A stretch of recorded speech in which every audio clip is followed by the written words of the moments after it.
Salam sukses para sahabat pembelajar.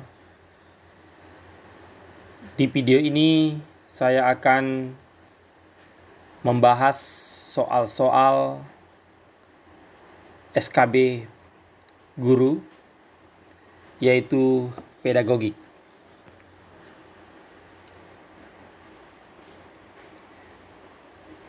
Soal-soal yang saya bahas merupakan soal-soal yang saya pilih dari 100 soal di bank soal yang saya miliki. Mudah-mudahan ini sangat membantu sahabat pembelajar dalam menyelesaikan soal-soal yang berhubungan dengan SKB guru, utamanya pedagogik. Pembelajar, untuk mendapatkan video-video yang berhubungan dengan soal SKB selanjutnya, silahkan sahabat pembelajar like, subscribe, dan share. Kalau begitu, sahabat pembelajar, mari kita bersama-sama membahas soal SKB tersebut. Nomor 1. Saat diskusi pembelajaran berlangsung, siswa sangat ribut. Hal tersebut sudah beberapa kali diingatkan guru, tetapi siswa tidak mengindahkannya. Kata-kata santun yang dapat digunakan untuk menasihati siswa tersebut adalah: A. Tolong hindari keributan karena dapat mengganggu hasil belajar dan proses pembelajaran. Selain itu, kelas yang lain akan merasa tidak nyaman dalam belajar. B. Ibu bangga dan senang kalian berdiskusi, sangat aktif karena semua berbicara. C. Ibu senang kalian aktif dalam berdiskusi, tetapi sebaiknya dalam berdiskusi suara jangan terlalu nyaring karena dapat mengganggu antar kelompok dan kelas sebelah. D. Tolong jangan ribut karena mengganggu pelajaran dan kelas sebelah. Nah, di soal ini jawaban yang benar adalah C. Ibu senang kalian aktif dalam berdiskusi, tetapi sebaiknya dalam berdiskusi suara jangan terlalu nyaring karena dapat mengganggu antar kelompok dan kelas sebelah. Nah, kenapa C? Sebagaimana kita ketahui bahwa syarat-syarat untuk berkomunikasi secara efektif adalah antara lain: 1. Menciptakan suasana yang menguntungkan. 2. Menggunakan bahasa yang mudah ditangkap dan dimengerti. 3. Pesan yang disampaikan dan dapat menggugah perhatian atau minat di pihak komunikan. 4. Pesan dapat menggugah kepentingan di pihak komunikan yang dapat menguntungkannya. 5. Pesan dapat menumbuhkan sesuatu penghargaan atau reward di pihak komunikan. 5. Komponen atau unsur penting dalam komunikasi tersebut. Ya, jadi ada 5 komponen ya. Di sini ada 5 komponen atau unsur penting dalam komunikasi. Apa itu? Yang pertama adalah pengirim pesan atau sendernya. Yang kedua adalah pesan yang dikirimkan atau message-nya. Yang ketiga, bagaimana pesan tersebut dikirimkan, atau disebut dengan delivery channel and media atau medianya. Kemudian keempat, penerima pesan atau receiver. Kelima, umpan balik atau feedback. Nah, jadi di pertanyaan tersebut sudah jelas ya, syarat-syaratnya terpenuhi di bagian C tersebut, bahwa penyampaiannya harus santun ya, kemudian tidak merugikan, ya, menumbuhkan sesuatu penghargaan, ya, kemudian dapat mengunggah kepentingan di pihak komunikan yang dapat menguntungkannya. Nah, seperti itu. Jadi kemudian menggunakan bahasa yang mudah ditangkap dan dimengerti. Jadi jawaban tepat tentu C ya. Ibu senang kalian aktif dalam berdiskusi, tetapi sebaiknya dalam berdiskusi suara jangan terlalu nyaring karena dapat mengganggu antar kelompok dan kelas sebelah. Ya, kita lanjut ke nomor yang kedua. Ada beberapa teknik untuk mendiagnosis kesulitan belajar dalam rangka melaksanakan pembelajaran remedial. Untuk mengetahui kesulitan peserta didik dalam menguasai kompetensi tertentu.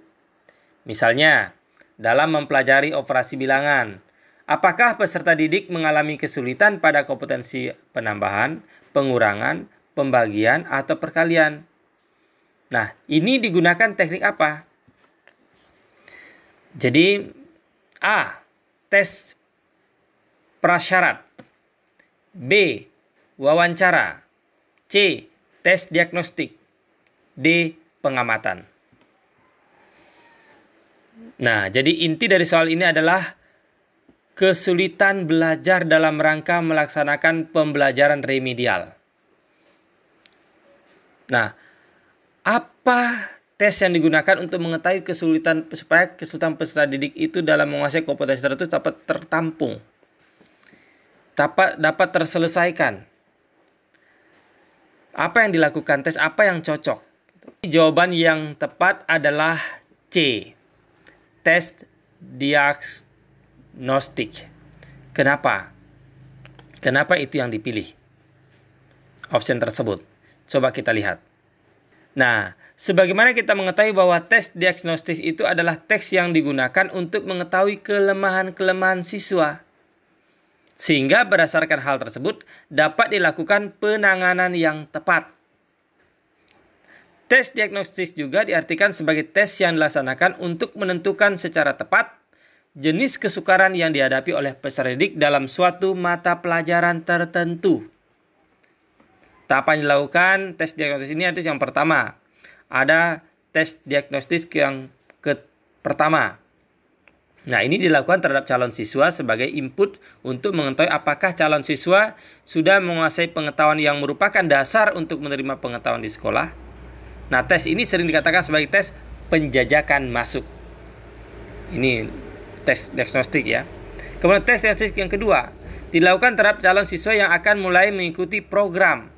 Apabila cukup banyak calon siswa yang diterima sehingga diperlukanlah lebih dari satu kelas, maka untuk pembagian kelas diperlukan pertimbangan khusus. Misalnya kalau sekolah menerima peserta didik baru atau penerimaan siswa baru ya. Tuh. Kemudian yang ketiga ada tes diagnostik ketiga. Dilakukan terhadap siswa yang sedang belajar.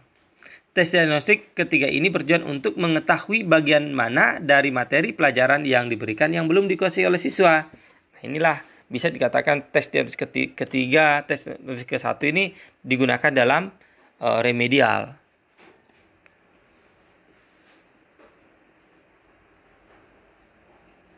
Tes yang kedua ya.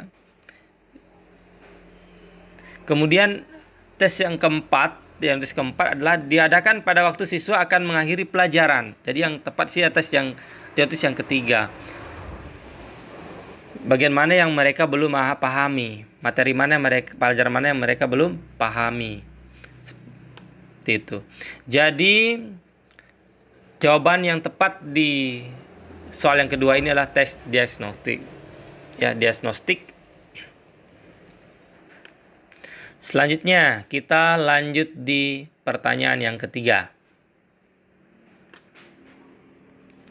Dalam pembelajaran remedial, seorang guru memanfaatkan siswa dalam satu kelas yang memiliki kecepatan belajar lebih untuk membantu siswa yang mengalami kesulitan belajar.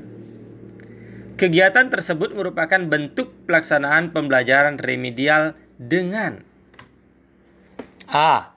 Pembelajaran ulang dengan metode dan media yang berbeda. B. Pemberian bimbingan secara khusus. C. Pemberian tugas-tugas latihan secara khusus. D. Pemanfaatan tutor sebaya. Nah, coba kita lihat di pertanyaan yang ketiga ini.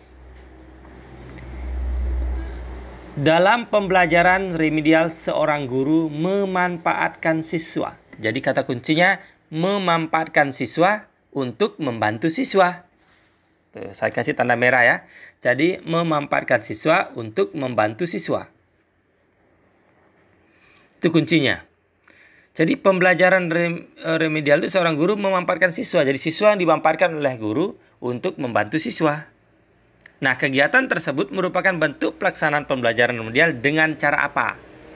Tentu jawaban yang tepat adalah pemanfaatan tutor sebaya. Nah, apa itu?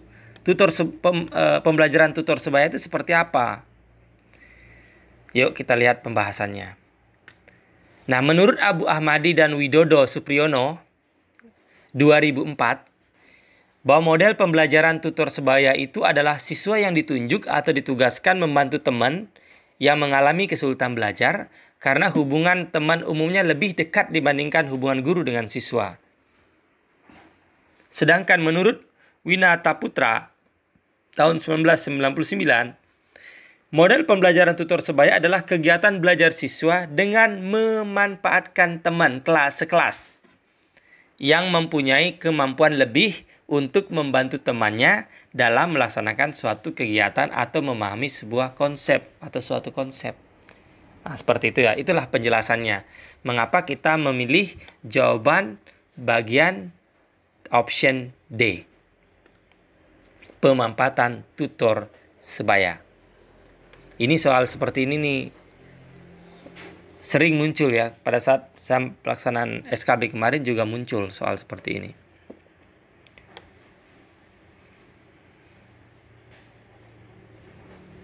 Nomor 4. Bentuk-bentuk pelaksanaan pembelajaran pengayaan dapat dilakukan dengan cara peserta didik yang memiliki minat tertentu diberikan pembelajaran bersama pada jam-jam pelajaran di sekolah biasa, sambil menunggu teman-temannya yang mengikuti pembelajaran remedial karena belum mencapai ketuntasan. Bentuk pelaksanaan pembelajaran pengayaan tersebut adalah A. Belajar kelompok, B. Belajar mandiri, C. Pembelajaran berbasis tema, D. Pemadatan kurikulum.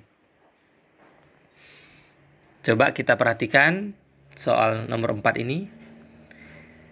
Diberikan pembelajaran bersama.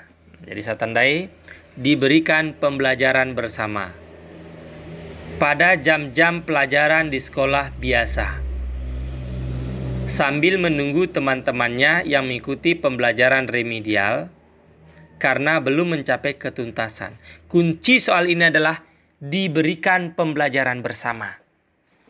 Nah, kalau diberikan pembelajaran bersama, bentuk pelaksanaan pembelajaran apa? Jadi pelaksanaan pembelajaran pengayaannya itu tersebut adalah apa gitu. A. Belajar kelompok. B. Belajar mandiri. C. Pembelajaran berbasis tema. D. Pemadatan kurikulum.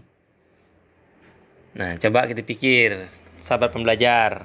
Jadi tentu jawaban yang benar adalah A. Belajar kelompok. Mengapa demikian? Coba kita lihat pembahasannya. Kelompok adalah sebuah model pembelajaran di mana peserta didik belajar bekerja sama dalam sebuah kelompok dan menyelesaikan tugas belajar serta membantu meningkatkan prestasi. Nah, Hamalik dalam buku karangannya yang berjudul Psikologi Belajar dan Mengajar menjelaskan bahwa belajar kelompok adalah suatu cara belajar yang dilaksanakan dalam suatu proses kelompok. Para anggota kelompok saling berhubungan dan berpartisipasi memberikan sumbangan untuk mencapai sebuah tujuan bersama. Menurut Hamalik, proses kelompok memiliki beberapa karakteristik. Antara lain, tiap individu berhubungan satu sama lain, tiap individu saling mempengaruhi, tiap individu memberikan sumbangan pikiran, tiap individu ikut aktif, tiap individu mendapat pembagian tugas, tiap individu mengembangkan sifat-sifat personal, sosial, moral. Kelompok bersifat dinamis karena kelompok senantiasa hidup, berubah, dan berkembang. Jadi belajarnya adalah dengan cara bersama atau diberikan pembelajaran dengan cara bersama. Jadi jelas karena kuncinya adalah diberikan pembelajaran bersama. Jadi yang tepat adalah belajar kelompok. Nomor 5. Ya, kita lanjut nomor 5. Seorang siswa diminta untuk mengidentifikasi masalah yang mereka hadapi. Lalu, masalah itu didiskusikan dalam kelompok untuk mendapatkan solusinya. Ilustrasi ini berkaitan dengan perkembangan A. Kemampuan kognitif, B. Kemampuan interaksional, C. Kemampuan integrasi diri, D. Kemampuan komunikatif.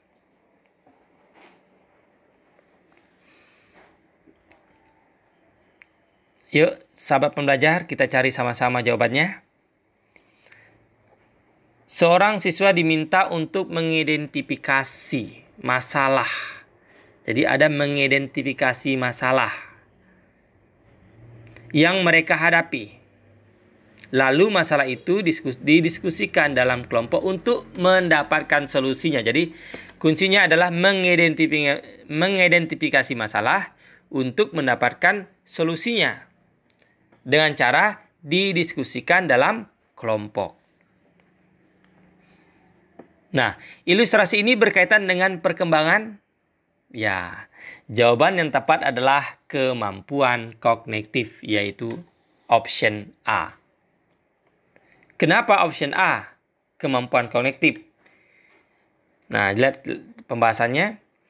Kemampuan kognitif adalah konstruksi proses berpikir, termasuk mengingat, pemecahan masalah, dan pengambilan keputusan sejak kecil menuju remaja hingga dewasa. Jadi, pengambilan keputusan. Ya, jadi proses berpikir, mengingat untuk memecahkan sebuah masalah dan mengambil sebuah keputusan. Jadi jelas ya. Jadi jawabannya adalah kemampuan kognitif, yaitu option A. Lanjut, sahabat pembelajar, di nomor yang ke-6. Berdasarkan data hasil evaluasi pembelajaran tentang memahami teks anekdot, ternyata hasilnya tidak maksimal. Dari 30 siswa dinyatakan belum tuntas sejumlah 15 sehingga mengikuti program remedial. Sedangkan yang dinyatakan lulus, yang dinyatakan tuntas sejumlah 15 orang mengikuti program pengayaan. Kegiatan pengayaan untuk 15 siswa dapat dilakukan oleh guru dengan cara. Jadi kegiatan pengayaan untuk 15 siswa dapat dilakukan oleh guru dengan cara A. Mengadakan pendalaman materi terkait dengan KD tersebut. B. Digabungkan dengan siswa yang belum tuntas ikut remedial. C. Melanjutkan materi pada KD selanjutnya. D. Memberi tugas mengerjakan lembar kerja siswa. Jawaban yang tepat adalah A. Mengadakan pendalaman materi terkait dengan KD tersebut. Kenapa opsi itu yang dipilih? Nah, sebagaimana kita mengetahui bahwa kalau seseorang siswa yang remedial itu berarti siswa tersebut belum tuntas KKM-nya. Kriteria ketuntasan minimal dan nilai standar kelulusan. Nah, di sini diketahui bahwa yang tuntas itu hanya 15 orang. Sedangkan yang tidak tuntas 15 orang. Jadi 15 orang ini melakukan kegiatan pengayaan. Dengan cara apa? Nah, kalau melakukan pengayaan tentu melakukan pendalaman materi. Yuk, pembahasannya kita lihat. Siswa yang tidak mencapai KKM dinyatakan remedial. Dan siswa yang memenuhi KKM dinyatakan lulus. Sudah jelas. Atau tidak remedial. Yang sudah lulus dapat diberikan program pengayaan atau pendalaman materi terkait dengan KD oleh guru. Nah, sudah jelas ya, sahabat pembelajar. Selanjutnya, nomor 7. Kegiatan yang harus dilakukan setelah pembelajaran adalah melakukan refleksi. Tujuan dilakukan refleksi pembelajaran bagi pendidik antara lain. adalah A. Untuk menganalisis tingkat keberhasilan proses dan hasil belajar peserta didik. B. Untuk melakukan evaluasi diri terhadap hasil belajar yang telah dilakukan. C. Untuk mengidentifikasi faktor-faktor penyebab kegagalan pembelajaran. D. Untuk mengembangkan model pembelajaran sesuai dengan mata pelajaran yang diampu. Jawaban yang tepat adalah A. Untuk menganalisis tingkat keberhasilan proses dan hasil belajar peserta didik. Kata kuncinya adalah tujuan dilakukan refleksi pembelajaran bagi peserta didik. Yuk kita lihat pembahasannya. Tujuan dilakukannya refleksi pembelajaran bagi peserta didik antara lain. 1. Untuk menganalisis tingkat keberhasilan proses dan hasil belajar peserta didik. 2. Untuk melakukan evaluasi diri terhadap proses belajar yang telah dilakukan. 3. Untuk mengidentifikasi faktor-faktor penyebab kegagalan dan pendukung keberhasilan. 4. Untuk merancang upaya optimalisasi proses dan hasil belajar. Yang kelima, untuk memperbaiki dan mengembangkan pembelajaran sesuai dengan mata pelajaran yang diampu. Nah, refleksi pembelajaran penting dilakukan dengan tujuan untuk memberikan informasi positif tentang bagaimana cara meningkatkan kualitas pembelajaran, sekaligus sebagai bahan observasi untuk mengetahui sejauh mana tujuan pembelajaran itu tercapai. Ya, ini sini jelas ya, tujuan dilakukan refleksi pembelajaran itu yang sama optionnya adalah untuk menganalisis tingkat keberhasilan proses dan hasil belajar peserta didik. Ini bagian yang pertama ya. Untuk menganalisis ya, bagian yang pertama. Jadi jawabannya yang tepat adalah A. Untuk menganalisis tingkat keberhasilan proses dan hasil belajar peserta didik. Itu tujuan diadakannya refleksi pembelajaran bagi siswa atau peserta didik. Yuk kita lanjut ke nomor 8. Tetap semangat ya sahabat pembelajar, supaya kita lebih mudah untuk menjawab soal-soal. Karena dengan semangat kita akan lebih mudah menjawab soal-soal, walaupun soal-soal itu terasa sulit, jadinya lebih mudah kita kerjakan. Nomor 8. Bu Rosa menyiapkan materi pelajaran dengan cara dimulai dari materi-materi yang dikenal siswa, kemudian menuju hal-hal baru dan dianggap lebih mendalam.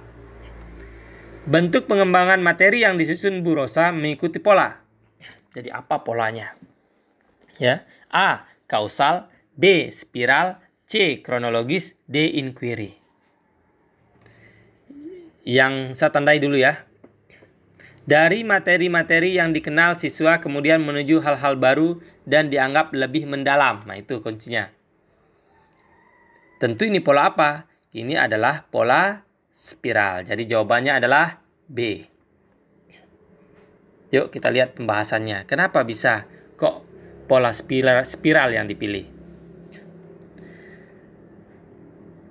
Terdapat beberapa pola pengembangan materi pembelajaran yang dapat dipilih oleh guru, yaitu 1. Ada namanya pola kronologis, susunan materi pembelajaran yang mengandung urutan waktu. Kedua, ada pola kausal, di mana susunan materi pembelajaran yang mengandung hubungan sebab akibat. Ketiga, ada namanya pola logis, yaitu susunan materi pembelajaran yang dimulai dari bagian sederhana menuju kepada yang kompleks. Yang keempat, pola psikologis, susunan materi pembelajaran yang dimulai dari umum ke dalam bagian-bagian yang lebih khusus. Kelima, pola spiral, susunan materi pembelajaran yang dipusatkan pada topik atau bahan tertentu yang populer dan sederhana. Kemudian dikembangkan, diperdalam, sudah jelas ya, diperdalam dan diperluas dengan bahan yang lebih kompleks. Saya tandai itu pola spiral. Yang bagian 5. Kemudian yang keenam, pola inquiry atau pemecahan masalah. Nah, jadi yang jawabannya pasti adalah pola spiral karena diperdalam, dikembangkan materinya, diperluas dengan bahan yang lebih kompleks, tetapi dia polanya sederhana. Ini sumbernya adalah Wibowo Hari dan kawan-kawan 2016 ya, yaitu mengenai pengembangan kurikulum. Jadi jawaban yang tepat adalah B ya, pola spiral. Mari kita lanjut ke soal yang ke-9.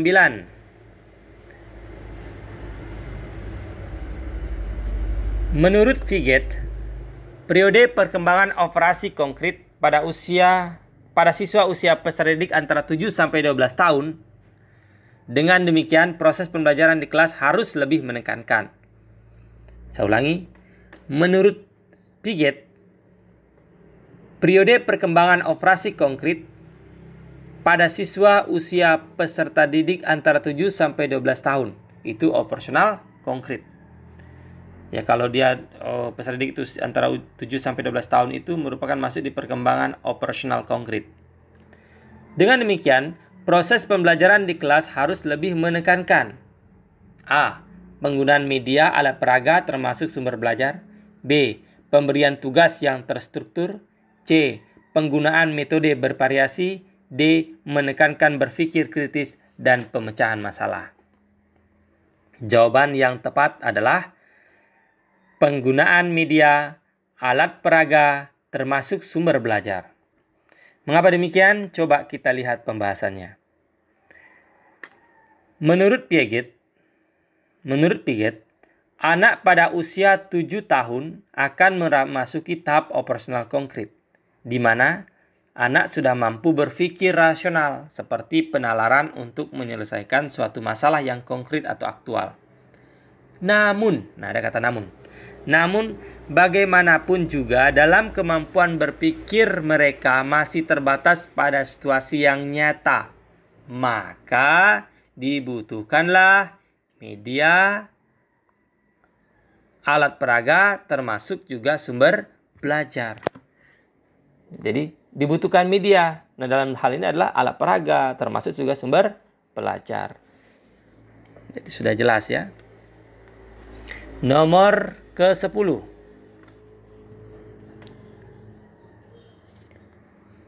Benjamin S. Bloom mengembangkan ranah kognitif dengan urutan berikut. A. Ingatan, pemahaman, analisis, aplikasi, sintesis, dan evaluasi. B. Ingatan, pemahaman, aplikasi, analisis, sintesis, dan evaluasi. C. Ingatan, pemahaman, sintesis, aplikasi, analisis, dan evaluasi. D. Ingatan, pemahaman, analisis, aplikasi, evaluasi, dan sintesis. Ingatan ini sama dengan pengetahuan ya.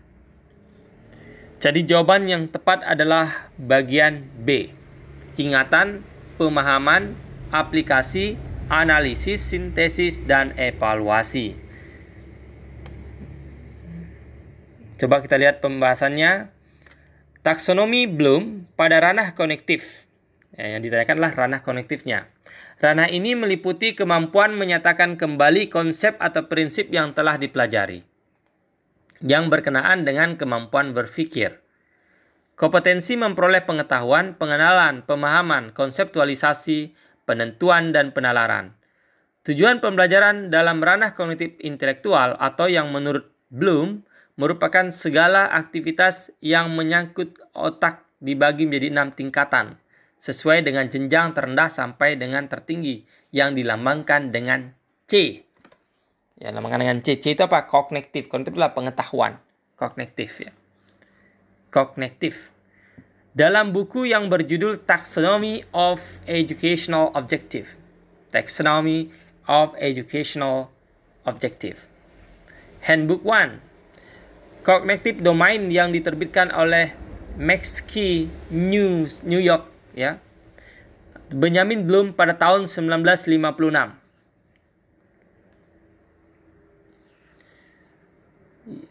Yaitu C1.